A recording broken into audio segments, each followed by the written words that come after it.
Om Swastiastu, Namo Buddhaya, Rahayu, Widik Tong Dien. Assalamualaikum warahmatullahi wabarakatuh. Shalom Alaikum. Saudara-saudara yang saya cintai, sebangsa dan sedunia, seumat, betapa saya merasa bahagia pada malam ini mendapat kesempatan untuk mengisi acara dalam The House of Interfaith Study yang sudah kita mulai tanggal 26.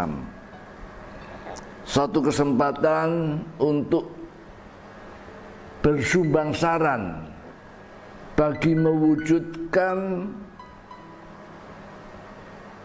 mimpi, harapan tiap manusia, terutama tiap umat beragama, untuk menciptakan dunia yang damai, adil, beradab. Alangkah indahnya kalau itu terwujud di tengah-tengah COVID-19 yang masih seru dan krisis-krisis ikutannya, terutama krisis ekonomi bagi rakyat. Malam ini saya akan menggunakan kesempatan untuk membawakan satu pandangan dari umat Kristen dengan judul menjawab tantangan Yesus Kristus. Kami sebagai orang Kristen tentunya sesuai dengan namanya Kristen, itu adalah pengikut Yesus Kristus yang percaya dan mengikuti ajaran Yesus Kristus. Lebih dekat lagi, murid-murid Yesus Kristus. Nah, bagaimana kami sebagai murid ini bisa menjalankan segala ajaran dan perintah sehingga kami sekolah di sekolah Kristus bisa lulus dengan baik. Artinya, kalau di dalam kitab suci dikatakan umat Kristen itu lulus kalau menjadi berkat bagi sesama manusia. Itulah perjanjian antara Allah dan Ibrahim. Oleh keturunanmu dunia menjadi berkat. Ini adalah impian dan harapan. Dasein yang kemarin kita sebut. Tapi dalam kenyataannya dasolen, kita menghadapi satu kenyataan yang memilukan. Karena hubungan-hubungan umat beragama yang tidak harmonis. Dalam sejarah panjang agama yang kemudian tidak lepas dari kepentingan duniawi dengan kecerdasannya, yaitu negara dan politik. Akhirnya agama yang merupakan ajaran karakter dan moral ini bergeser menjadi institusi dengan segala doktrin, dogma yang kaku. Bahkan kalau boleh kita lihat di dalam sejarah, kami sendiri orang Kristen pernah mengalami satu proses di mana ada ajaran yang disebut di luar gereja tidak ada keselamatan. Extra ecclesia nulla solus. Dengan adanya perubahan posisi ini, maka agama juga bergeser. Kalau kemarin Pak Nasaruddin sudah ngomong agama itu sebagai rahmatan, dalam kenyataannya kita akan melihat agama itu menjadi laknatan. permusuhan, kebencian yang tidak putus-putus. Bahkan ada yang berkata, kebencian dan permusuhan atau kejahatan yang beralaskan agama lebih dahsyat daripada kejahatan biasa. Inilah yang Yesus Kristus, guru kami, hadapkan kepada kami sebagai umat Kristen untuk menjawab tantangan itu. Saudara-saudara dan sahabat-sahabat yang saya cintai, harus diakui bahwa di dunia ini yang menyebabkan pertikaian adalah kepentingan yang berpusat pada ego kita atau egoisme. Oleh karena itu saya ingin menyoroti bagaimana egoisme dalam agama itu telah melahirkan sekat-sekat yang tebal dan tinggi, sehingga ada kebencian terhadap perbedaan, beda ras, beda ajaran, bahkan di dalam satu umat yang sama, berbeda tata cara saja sudah melahirkan perbedaan. Yang paling menderita sebenarnya kami orang Kristen, karena harus kami akui Kristen yang berkembang sekarang ini mencatat lebih dari 800 denominasi, dan di Indonesia sudah ada 323 denominasi yang satu sama lain belum bisa ketemu. Apalagi kalau kita berbicara tentang hubungan antara umat beragama yang berbeda agamanya.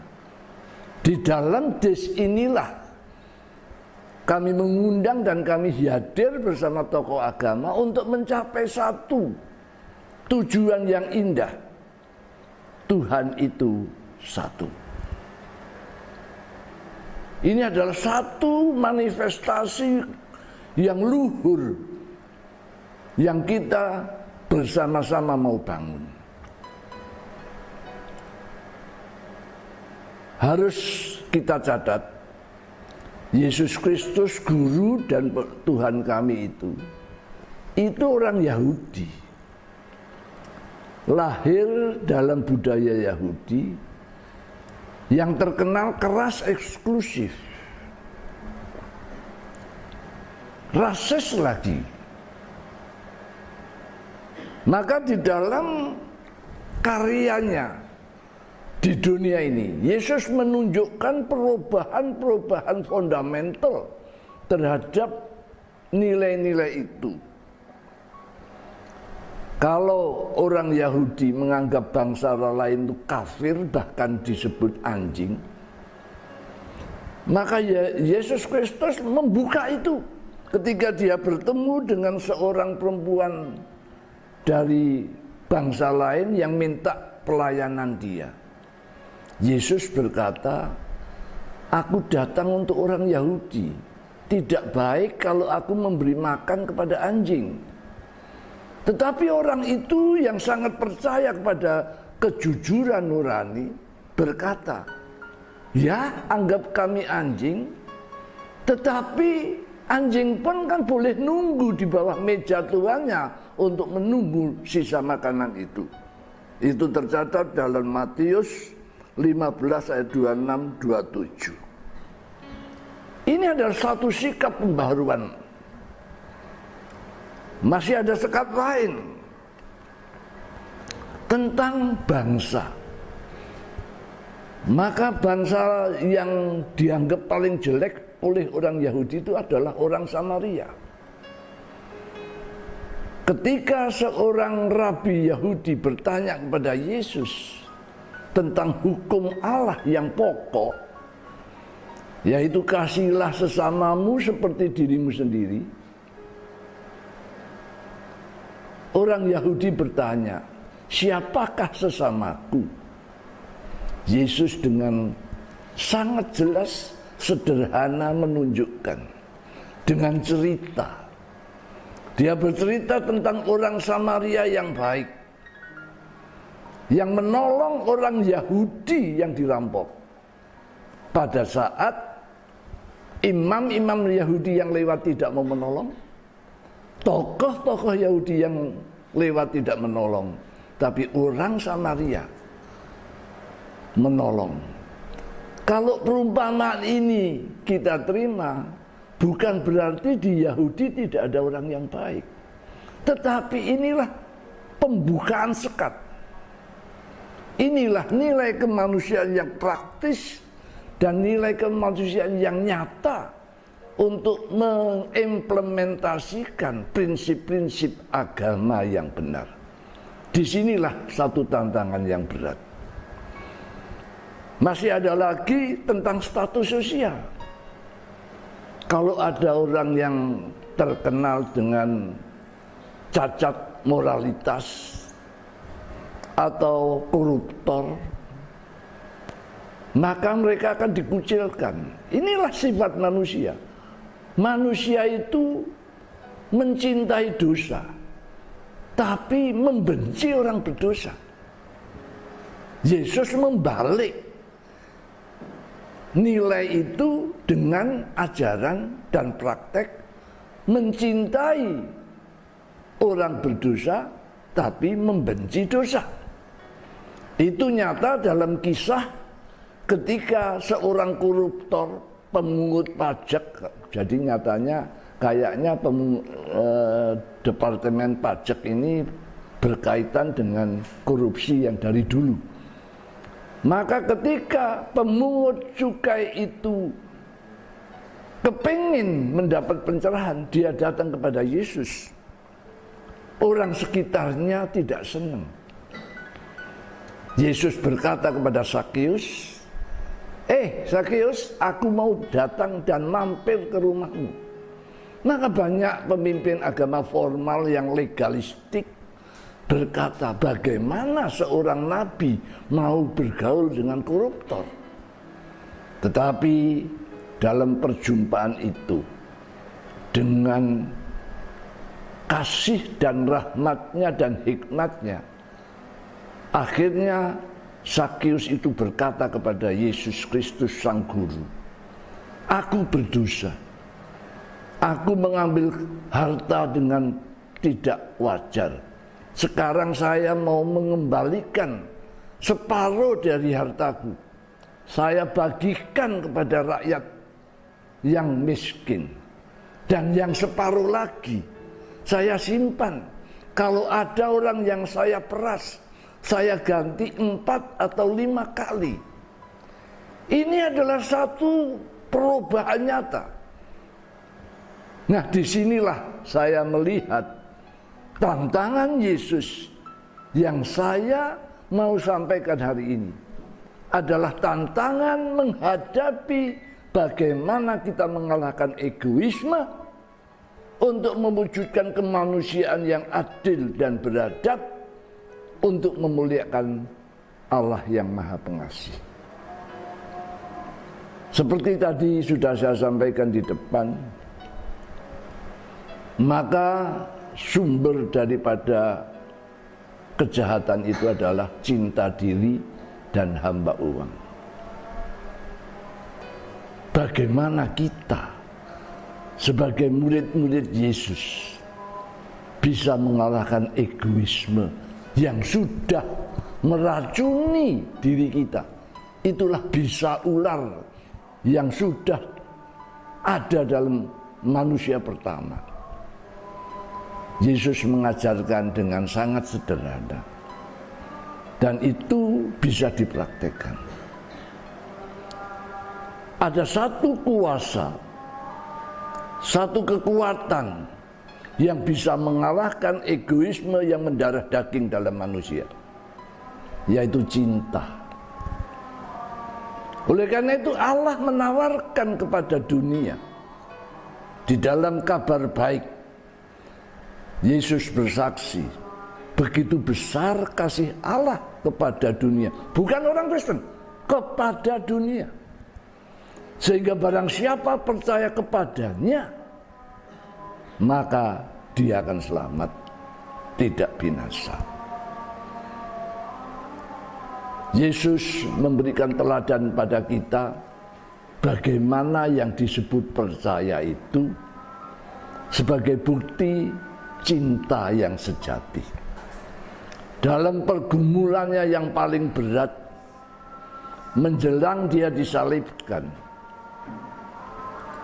Yesus pun tidak mau disalib. Maka dia meminta kepada Allah, "Ya Bapa, kalau boleh, cawan ini lalu daripadaku." Tetapi dia tidak berhenti di situ. Yesus memberikan contoh, "Tetapi bukan kehendakku, melainkan kehendak-Mu-lah yang terjadi." Artinya egoisme kita diserahkan karena cinta kita kepada yang Maha Kasih itu. Jadi terbukti rahasia besar yang harus kita perjuangkan bersama adalah mencintai Allah lebih dari segalanya, sehingga kita bisa mencintai sesama manusia seperti diri sendiri, dan kita berlaku adil, setia, rendah hati, taat, dan jujur.